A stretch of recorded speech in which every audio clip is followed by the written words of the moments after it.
Jai, let's start with the Nokar mantra. Om Namo Arihantanam, Om Namo Sitanam, Om Namo Ayadhyanam, Om Namo Vajayanam, Namo Loe Savasahunam, Eso Panchanamokaro, Sava Pavapanasanam, Mangalalancha Savesim, Paramam Have Mangalam, Paramam Have Mangalam. I'd like to discuss the different sects of Jainism today, but there's some important information to talk about first. First is that I have love and respect for everybody. We're going to go over the pros and cons of the different sects and talk about different people. And it's not my intention in this discussion to denigrate anybody if I call something a con. As we know, as we've learned from this class, all strengths are weaknesses, and all weaknesses are strengths. So if I discuss something as a con, as far as a particular sect of Jainism or a particular person, that might be a weakness in a different light. And if I discuss something as a weakness, that might be a strength in a different light. So that's first. Second, it is the policy of the JSH to serve everybody as Jains inclusively. And I doubt there is even an official recognition that different sects of Jainism exist. The JSH exists to serve everybody.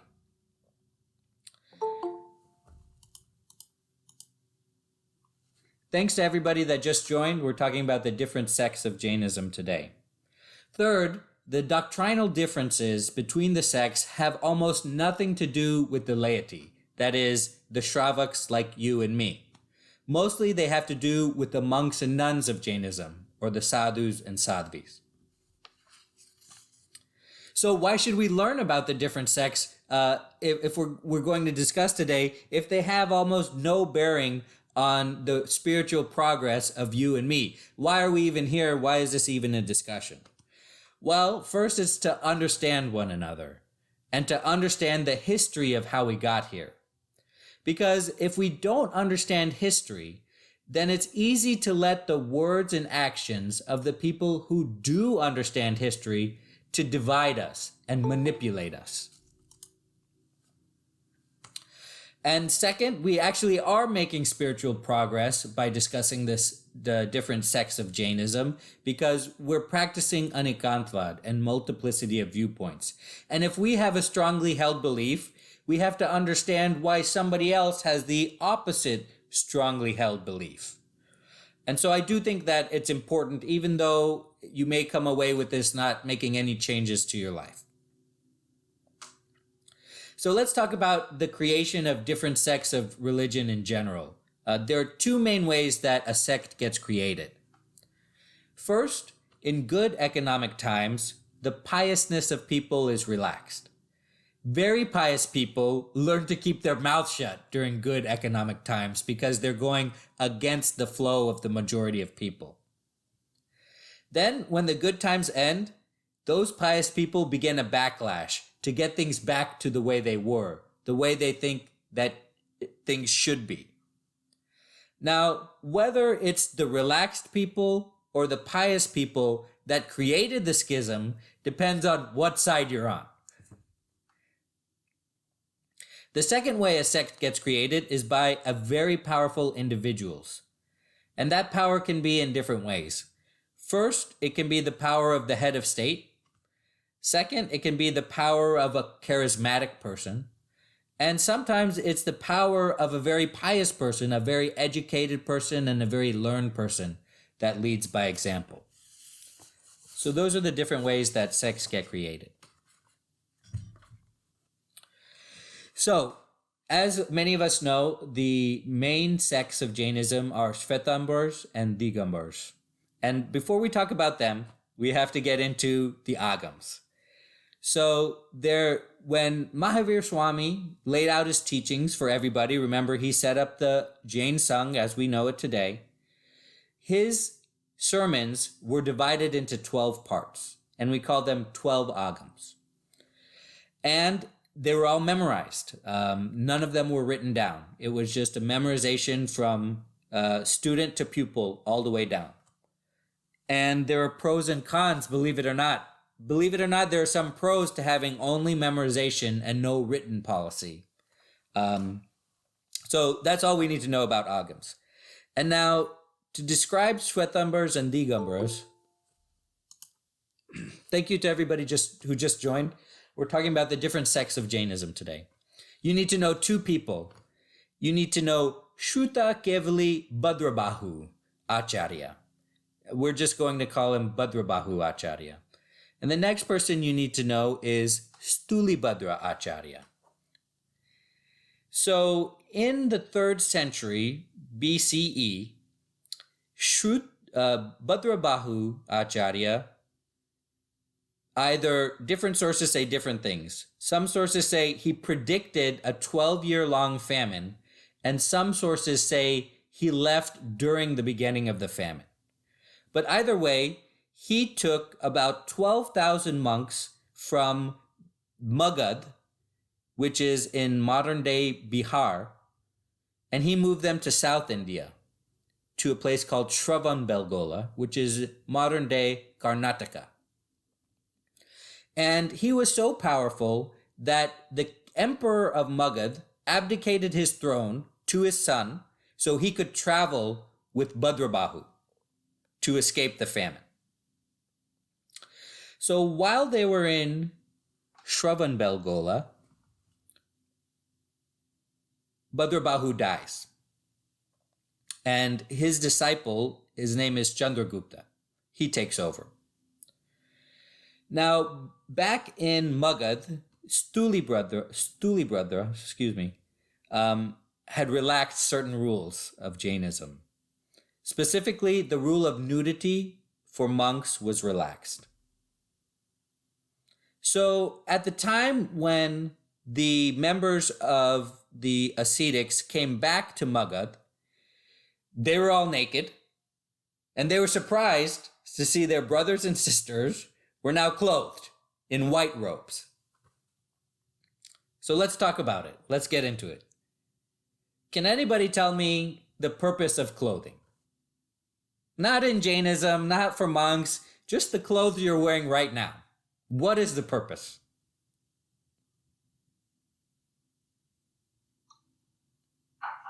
Protection. Very good. Protection of the body. Clothes protect you from scrapes and cuts from trees and grass and concrete, and absolutely. Number one function of clothes, protection. Anything else? Weather related, like cold and heat. Yes, absolutely. Protection from the weather.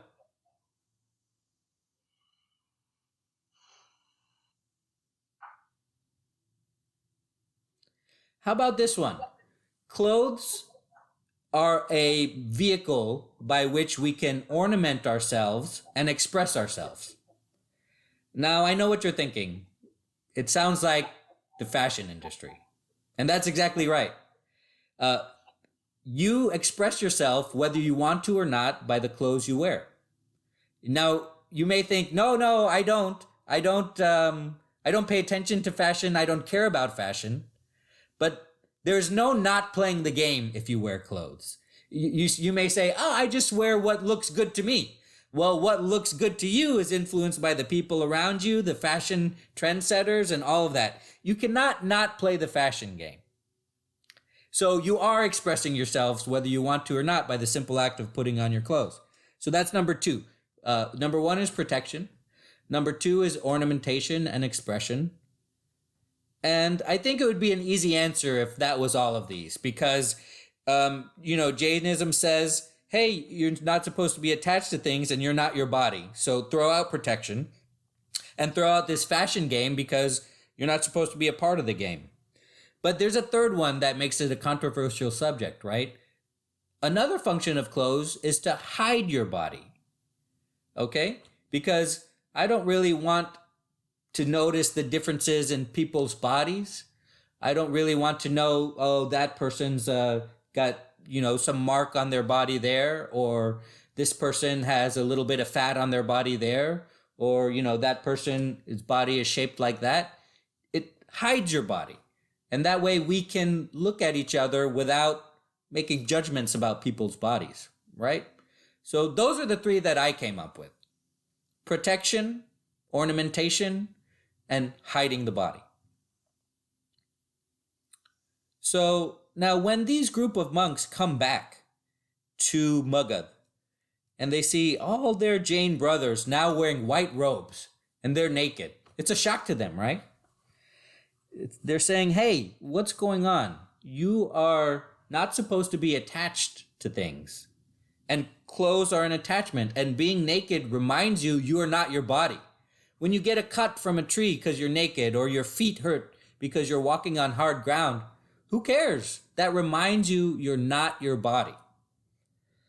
Okay, but I imagine that the people, the ascetics who wore white robes will say, hey, we're just hiding our body. We don't want to judge people or things like that. We're not trying to express ourselves, that they're all white. It's all white robes. We're not trying to express ourselves. We're not trying to protect ourselves. We're just hiding our body. And that's the reason they did it. So that was the first big surprise. The second big surprise when these ascetics came back are that there had been some inconsistencies in the memorization of the agams. And this is a very big deal, perhaps more so than the clothes. Now, there's some different sources say different things about this council of Patliputra. That is, there was a council of Jain learned folks, and they said, hey, let's write this down. Let's write down the agams. And some people say the council happened prior to the return to Magad of these ascetics. And some people say it happened after. But for our purposes, we're going to say it happened before. So Bhadrabahu has died. He is one of the few people that memorized all 12 agams. And so now we have this problem where you're finding inconsistencies. So certain people have said, hey, this inconsistency is in the 12th agam. You got the 11 right. You wrote it down correctly. But the 12th one is wrong. But now you can see how some people would say, hey, what are you doing? You're relaxing these rules. You got these agams wrong. I'm not considering anything you wrote down canon. Okay? So some people say 11 are correct, and some people say none are correct, because you somehow got things twisted in the time that we were away. So the Svetambar tradition is the people that were relaxed, the people that had their monks and nuns wear white clothes and supposedly had written down the agams. The Digambar tradition were the people that were less relaxed, more strict, and perhaps more pious. That is, they remained naked, and they said either 11 of your agams that you wrote down are correct, or none of your agams are correct, and only the oral tradition is the correct tradition. But there's good news.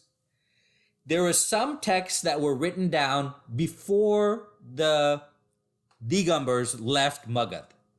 That is Umaswami's Tattvartha Sutra. That was written down prior to that. So both Svetambars and Digambars agree on that text. So that's great, because that's where a lot of what this book and what we have been discussing and everything that we've been teaching and discussing come from. So there's no difference there in what I'm telling you, depending on whether you're Svetambar or Digambar. And so there are other things, there's a lot of things that both sects agree on. But there are some differences. We just discussed the two major differences. Another difference, now let's talk about minor differences. According to Digambars, when you achieve Kevalgyan, remember you get rid of all your Nana Varniya karma, but you're still a human, meaning you still have karma, you're just omniscient. According to Digambars, the omniscient do not eat anything. According to Svetambars, hey, they have a body, they still eat things, but as soon as they get karma, they automatically burn them because they have omniscience and they understand what they're getting and how to burn them, and they perform that penance right away. Next, perhaps not so minor, the Digambars say that Mahavir Swami did not get married. Remember, they're the strict sect. According to the Svetambars, before taking Diksha, that is, before renouncing the world, Mahavir Swami was married and had a daughter. And this is pretty important, because even though it was before Diksha, if the person that you revere gets married and has a daughter, that legitimizes it in some way. There's no restriction on Shravaks and Shravika, once again, lay people getting married and having children, but we're talking about monks and nuns. So even though it was before Mahavir Swami took Diksha, which would seem to be a bright line, that's a very important difference because it does legitimize attachments.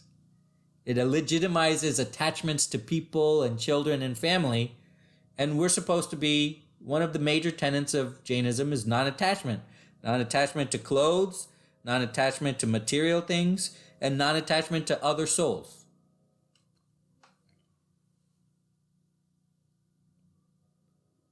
Next, the Digambars do not decorate the images of Tirthankars because when they represent Tirthankars, they represent them after achieving Kevalnyam.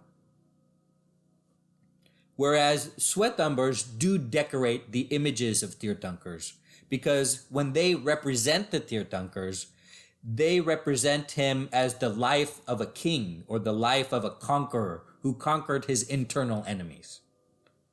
So in a Digambar representation of the Tirthankar, they're naked, they have their eyes downcast, and they are non-attached. And that's what they like to think about. That's how they like to represent Tirthankar. In the Svetambar, they like to represent a Tirthankar as a conqueror, as somebody who conquered his enemy triumphant. Okay? And there's nothing wrong with being triumphant for conquering your enemies, such as anger, ego, deceit, and greed, unless you get too big an ego about it. All right. So those are the major differences. We're going to talk about more differences, and that will be with respect to the subsects. That there are subsects of Svetambar tradition and Digambar tradition. But let's talk about, I'm sure that you have a bunch to say. So let's talk about the differences. Questions or comments on what we discussed so far?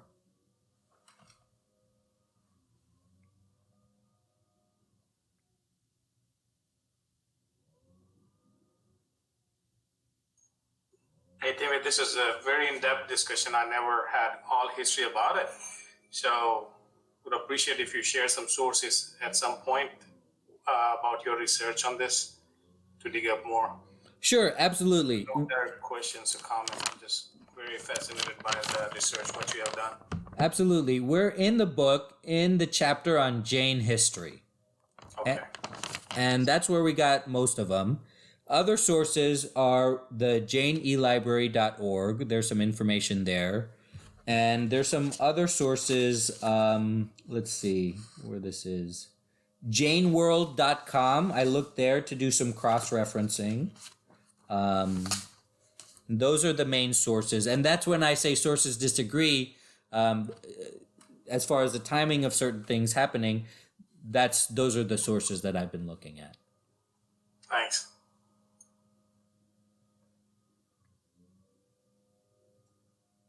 Yeah, in the book, again, I agree with Bhavan that this is something very interesting, and it's a storytelling which makes easier to explain the different sects. And yeah, it's like you said, there are other things that I'm interested in going to regarding how the other subsects came along and such.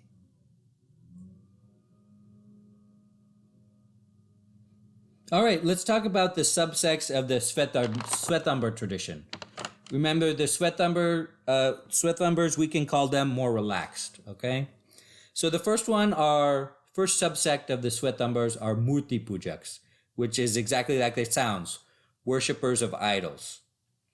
They offer flowers, fruits, and sandalwoods to their idols and adorn them with rich clothes and jeweled ornaments. So let's talk about idol worship. Can somebody tell me the pros and cons of idol worship? And this is a big one not only in Jain religion, it's a big one in almost every religion. And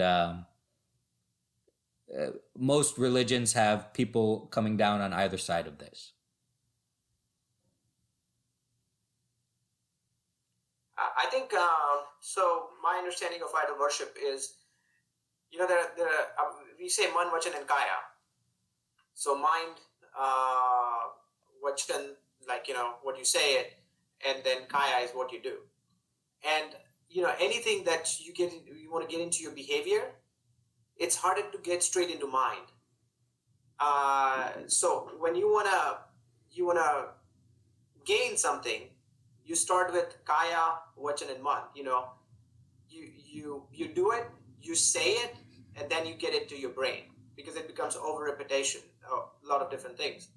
By doing the puja of Bhagwan, basically you are doing it. So you are saying that this Bhagwan is a pujaniya Bhagwan, and by doing you're praising Bhagwan's qualities, and then you're saying Bhagwan's qualities, so you can get into your mind, and that's something that you want to be is Jina, is my understanding and view of it. Very well said. That is, it's very hard to sit down and think and practice Jainism. It's much easier to do a puja with some physical objects that focuses your mind. Idol worship focuses your mind on a particular thing, and that particular thing is good for you to be thinking about.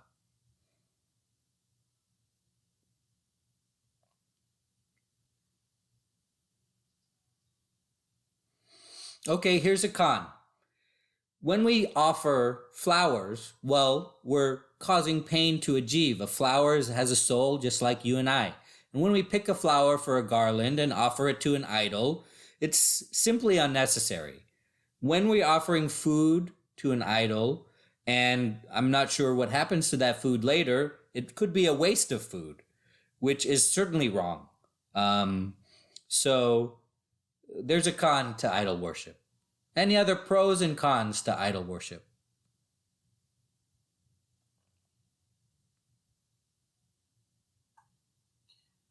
Like you said, with the food, I mean, think about other resources that can be also considered as a waste, right? I mean, the kesar used, or water to clean it afterwards, and things like that. Certainly, when we use ghee and light the ghee or light an incense stick, we're causing a great amount of harm because we are killing very microscopic beings seemingly for no reason other than our own benefit. Yes, Paresh. I was just going to say, it also, on the con side, it also engenders a competitive element where some sangh spends $1 million for a pratishtha, then the ante is raised for another pratishtha. You have helicopters dropping flowers, and I think it just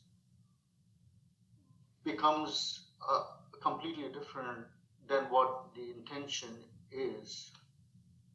Right. And we did that here. You may not know, but Boris is referencing we did have a helicopter drop flowers at the JSH a while ago when we had our pratishtha. So that's fine. So here's the last thought I'll give to you about that.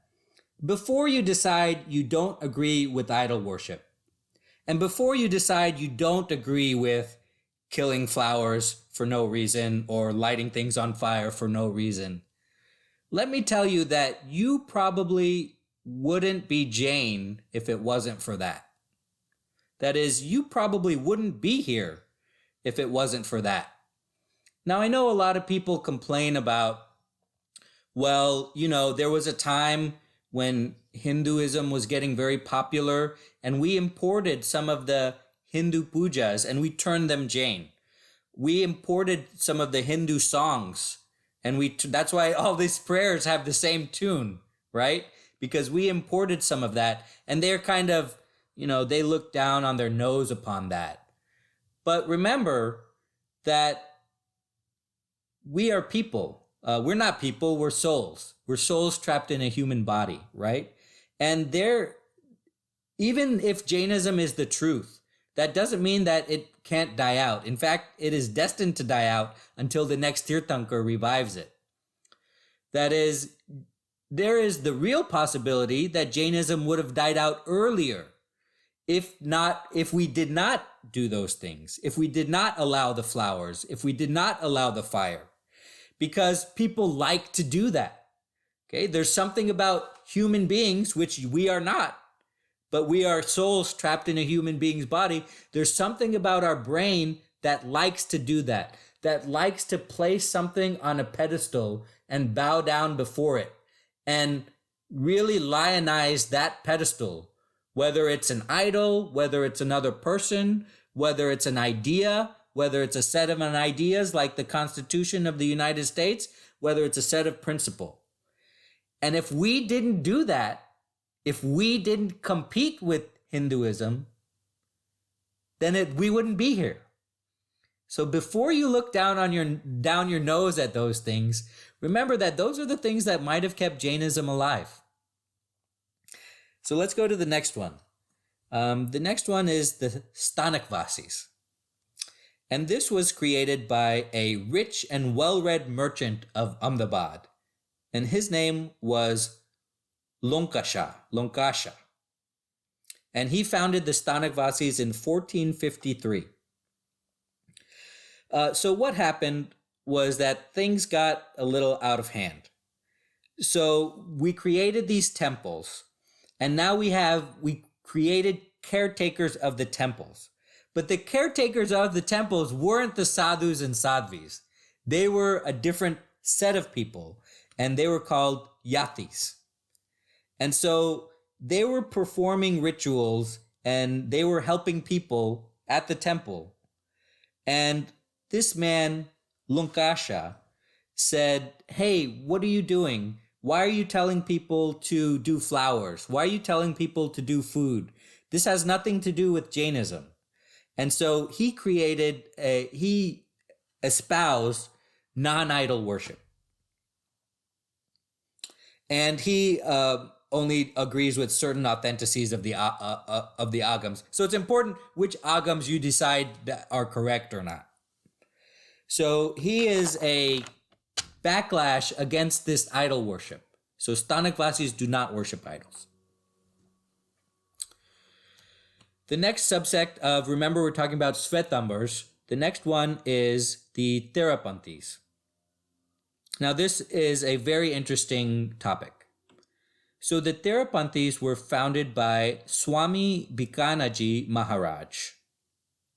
And they were founded in about 1760 AD. They consider mercy and charity work as the social duty of lay people. People like you and me, we're supposed to do mercy and charity work. That's great. However, the proper way to do mercy and charity work is to give that charity to people who take vows. Remember, as human beings, we're the only people that can take vows. So we might as well encourage people to take vows. And so here's the big one. The Therapanthis are organized under the complete direction of one Acharya.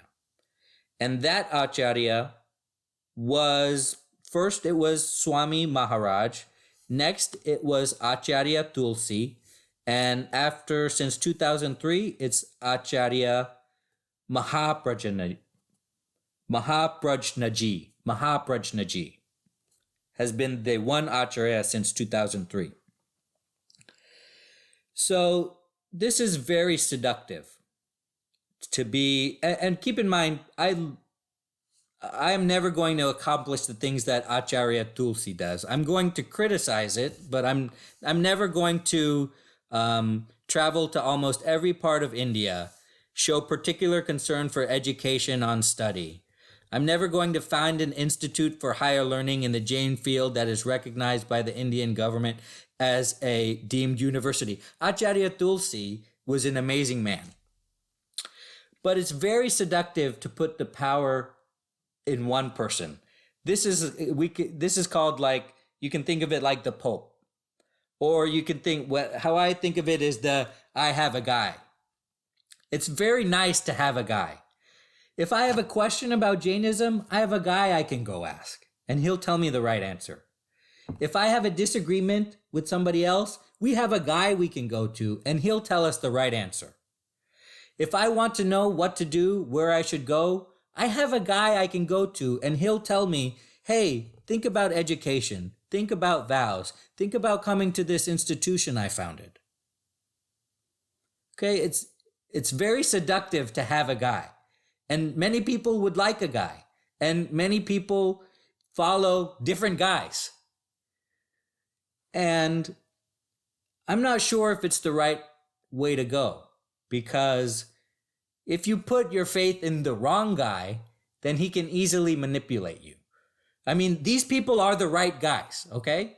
But I'm just saying, if there's just a one acharya you follow, then it's easy for that person to manipulate you and manipulate large masses of people.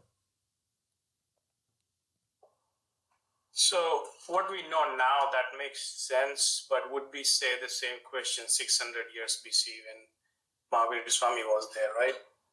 Oh, Bhavin, people don't change. Human nature doesn't change. In 600 BC, if they had a guy and he told them to do the wrong thing, they would do that then. We'd do that now. Correct. And I'm not disagreeing with it. I'm saying that what would be the argument in 600 years BC when Mahavir Swami was born and he was, doing the same thing, and he was giving this, all the agams were written at that time. He was the guy, right? Mahavir Swami was the guy, but he didn't say he was the guy. He said, I'm laying out the truth before you. That's the difference. That's correct. And maybe, maybe Acharya Tulsi and the current Acharya Mahaprajnaji, maybe they do the same thing. Right. But the Therapanthis believe they want to follow the direction of one Acharya. And you can do more. If one person is organizing things and saying, hey, let's spend our time doing this, let's spend our time thinking about this, they can do more. They can be more organized. They can do more good in the world than people that are not organized under one guy. Sure. Now you point out the difference. That was the main thing. I actually think we have a modern day example, Tim, of what you just said, where the Swaminarayan people are led by one figure. They seem to accomplish so many things, whereas we don't have that set up, in the Jain society, and we seem to struggle accomplishing, whatever the projects that we take under. So I fully agree with you. There is a seductive element to ceding the power or the authority to one person. But when it's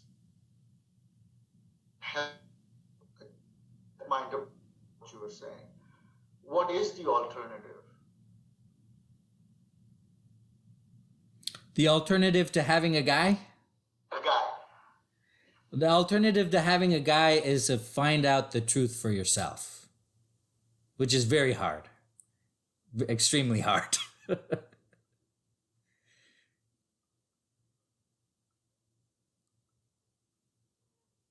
Okay, so questions or comments about any of the Shvetambar subsects? So I think one thing I wanted to connect. So we do have Jain Vishwa JVB here in Houston, and so that is again I'm able to tie that is part of Shwetambar sect via Shwetambar, and part of that is Stanakwasi subsect. Okay. Very good. Let's talk about some Digambar subsects. Let's talk about the Bisapantha. That is, so we have these religious monasteries, okay? And once again, I think it's a mistake not to have sadhus and sadhvis in charge of the monasteries, but they're not. Supposedly they're not attached, or they travel from different places, so they're not worried about monasteries. But now we have to have these authorities known as Bhattaraks that are in charge of the monasteries. So now these are the heads of the monasteries, these Bhattaraks. Okay, so now what are they in charge of? They're in charge of the monasteries, they're in charge of the agams, and they're in charge of the financial affairs of the temples. So we have these Bhattaraks, or these yatis, and they start accumulating power. And so they're not necessarily sadhus and sadhvis, but they're kind of sadhu and sadhvi adjacent. And so they start accumulating power and power and power, and there's a revolt against them because they have too much and their practices were excessive. So these Bisapanthas start worshipping not only the idols of Tirthankars, but now they start worshipping these Bhattaraks, okay, which is not good, because they're just the head of the monasteries. Next, we have Therapanthas. The Therapanthas were founded in 1627 as a revolt against the Bisapanthas, who are worshipping these Bhattaraks. Okay, so it's a backlash against the worship of these normal people that have accumulated too much power. And next, very interesting, you have a Taranapanth. This was founded by Tarana Swami. And this, we're going to talk about idol worship again. And this person wanted to worship books and not idols. So, okay, so we know that, okay, there's good arguments against worshiping idols, but he wants to worship books. And so he gets a lot of people saying, oh yeah, I don't like idol worship, it's great. We should worship these books. And so they are called Taranapanthas.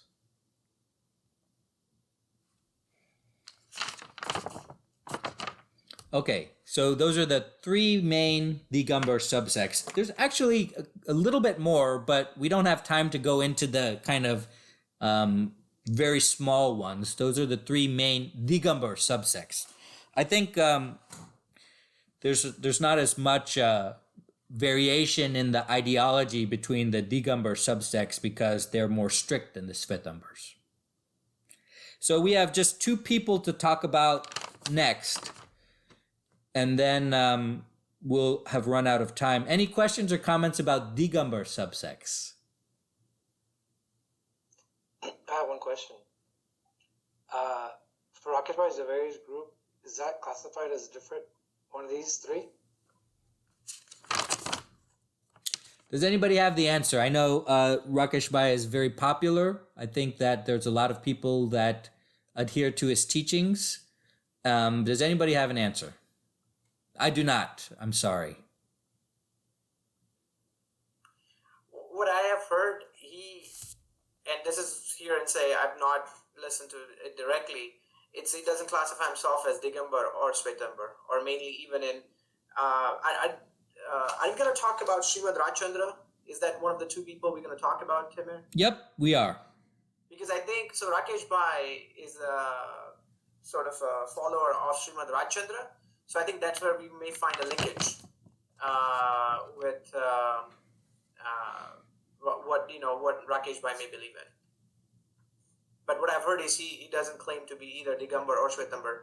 I have seen him doing some Shwetambar type activities in his pravachans and things like that were live telecasted during Paryushan and stuff. So I don't know, but I feel like he has following some Shwetambar tradition. According to Wikipedia, he follows the Sweptambar Murti Pujatak tradition of Jainism.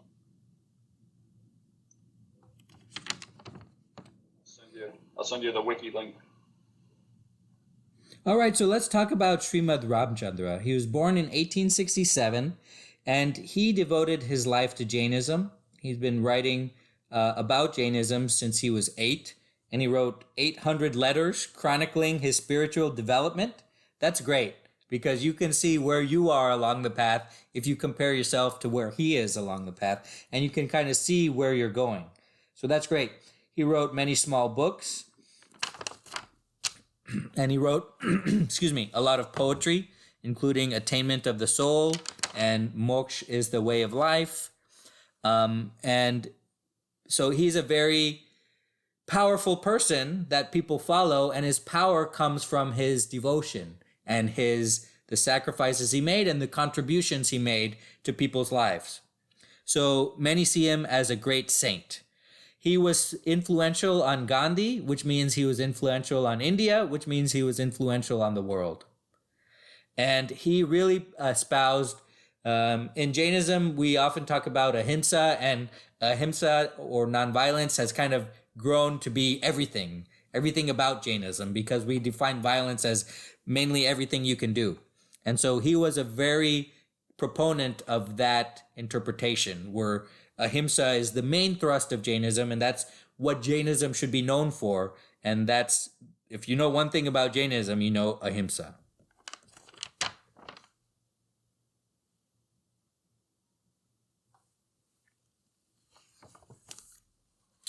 Finally, let's talk about Sri Kanji Swami, who's born in 1889 and died in 1980, very recently. He was a Stanakvasi monk, and at the age of 30, he studied Samaisar.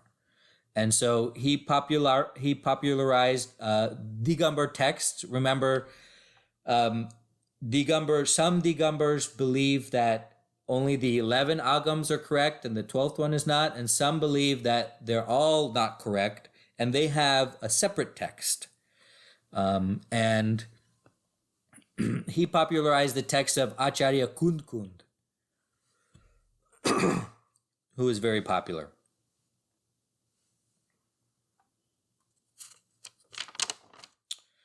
And there you have it. So, questions or comments about anything? So, we talked about some controversial stuff. I criticized some things, and I criticized some people, and I want to let you know that I have love and respect for everybody. I have love and respect for people of all religions, people of no religion, and people who are different sects of Jainism. And if I criticize something that you hold dear, then I'm very sorry. And remember, all strengths are weaknesses and all weaknesses are strengths. And I understand that.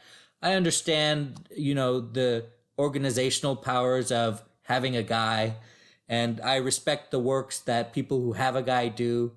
And I understand the respect people want to show their respect to idols by decorating them and offering fruit and flowers.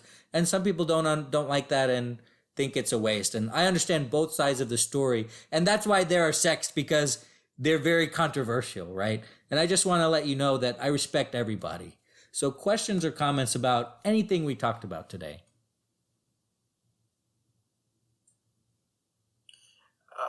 Samara, I want to add one thing.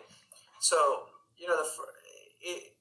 what might be interesting to know more about that I would like to know, for example, Shwetambar, where they decided to wear white clothes. It's very interesting because, in the 12 years where the Bhadrabahu Swami moved to Shravan Belgoda, during that time frame, things were happening in the area, I think Magad, wherever the Stuli Bhadra Acharya were. I think I'll give you a quick analogy. For example, when we do pratikaman in India, men's don't wear shirt. The top is usually bare. And when we came here and we started wearing a clothing, it's just normal now to see everybody in a clothing, even if they're wearing jubbos or something. So there might be things that happened in that 12 years. And like you said, to keep an existence of Jain religion, the adaptation happened. Whether it's a clothing, whether it's different kind of pujas, maybe it was not spiritually. I don't know. I don't want to speculate. Again, this is a pure speculation, but I'm just trying to connect dots and say, okay, the adaptation was done to keep up with the religion in the area where Stulibhadra Acharya were there, whereas it's clear from what said in the Shravan Belgoda, even Chandragupta Maurya got involved, who was an emperor. So you don't really have to work hard. An emperor is with you, and you can keep up with your tradition. So I think that seems like sort of a survival for existence that kind of changed the tradition. At the same time, maybe the things were evolving, and to keep people engaged on a level, you have to do the rituals rather than just tell people to meditate. So that might be the reason is what I'm thinking of. But it's definitely so interesting. I can't wait to tell the stories to kids in a way. Right. So your question is, what was in the air in Magad in the 3rd century BC? What was going on? What was happening? And that's a history question. We don't have that in this book.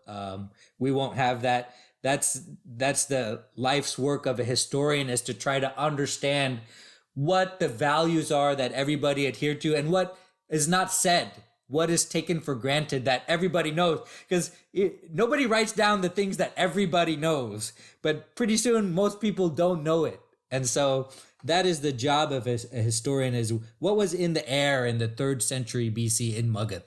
I'd like to know the answer to that as well. So knowing all these different sects about Jainism, it makes me wonder, wouldn't it be okay to make changes as long as you know you are progressing towards your ultimate goal? For instance, if wearing the clothes at that time will be less distractive, would you not do it? Well, you've hit the nail right on the head. That's why these are controversial.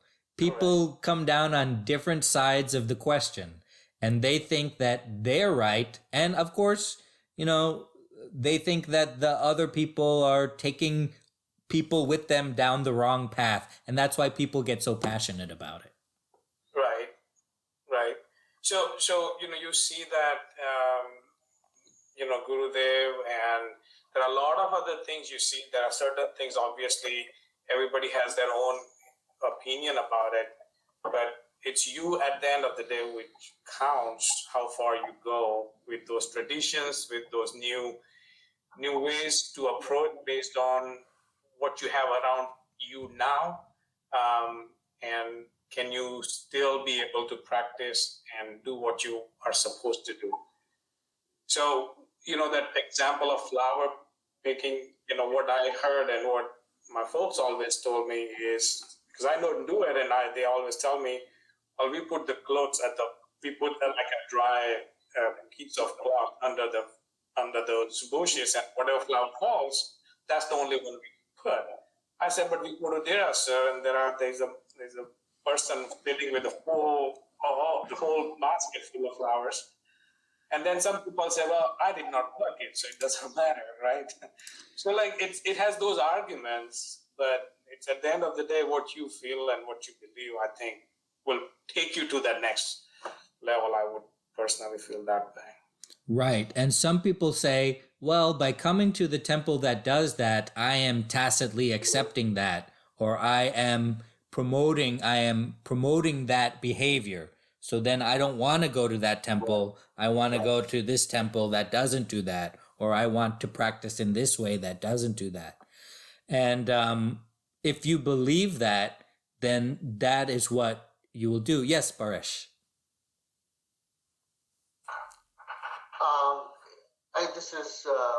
This is really beautiful. The last point, I think Bhavin brought it and you expanded on it. I don't think either sect is trying to say we are better, or we are more virtuous, or we have a more purer belief than the other sect. It's just two beliefs coexisting, and people can make their own choice as to what the truth is, but without denigrating the other. And I find that the true essence of Jainism, I think, in my humble opinion. Very well said. Thank you so much for your time today. I really appreciate that. I really appreciate you giving me an hour to discuss, to work on all of our spiritual progress. Yes, Paresh. Real quick, I wanted to mention, Jim, that I regret missing one of the previous sessions where you talked about a question that I had asked about how to manage relationships better. You were very kind enough to actually bring that up as a topic for the entire session. I regret it. I listened to it. I thought it was fascinating. It was a great discussion. And someday when we have an open house sort of thing, I will bring a couple of those questions up. But, okay. Thank you very much for doing it. No problem. I'll reserve some time for you next class, or then we can bring up some follow-up questions for that topic. Great. That's why I'm here. That's the whole purpose of this. The whole purpose of this is not to just have me talk. The whole purpose is to have a discussion and light your lamp to pursue your spiritual progress. Yes, Mihir. I just wanted to add, while we were discussing, I think the traditional way I guess the way of like bolis and pratishta and things, it came up. I listened to one of the pravachans of Uday Vallabh Maharaj Sahib, who explained in a really good way the concept of cost, price, and value, which applies not only to Jain religion and our bolis that we do, but it also applies to our management concepts of what is cost, price, and value. I think I will share that video if you have time. I think it's about 20 minutes or so. You can take a look, but it's a very interesting way of explaining why bolis and why we have those traditions and kind of why it may be necessary. But anyways, just something came to my mind, said I think I should share that. So. Yes, very good. That will be directly impacted on our discussion of idol worship, obviously, the boli practice we have. Yes, Kaushik. Well, I just want to add on that same subject. Mir and I had some discussion, maybe you remember, a couple of weeks back. I think Mir has some good, interesting points on that as well. So maybe that would help whenever, after watching the video. I think let's have some discussion around it. I think it's quite insightful.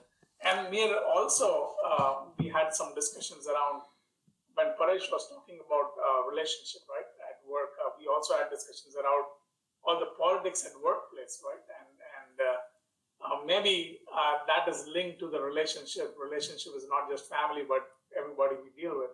So we can bring some of these topics up front here when we get a chance to make.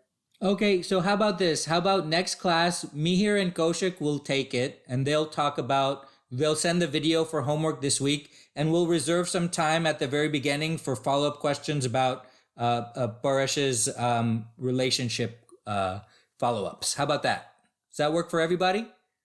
Okay, great. You're making my job easier this week. I can't thank you enough. You made my job easier. That's helpful to me, and that's where we want this discussion group to go, is to be in your hands. Just a disclaimer, you're not going to get a bunch of answers from us. It's going to be a bunch of questions. Great. Even better. All right. Thank you so much for your time today, everybody. Have a great week.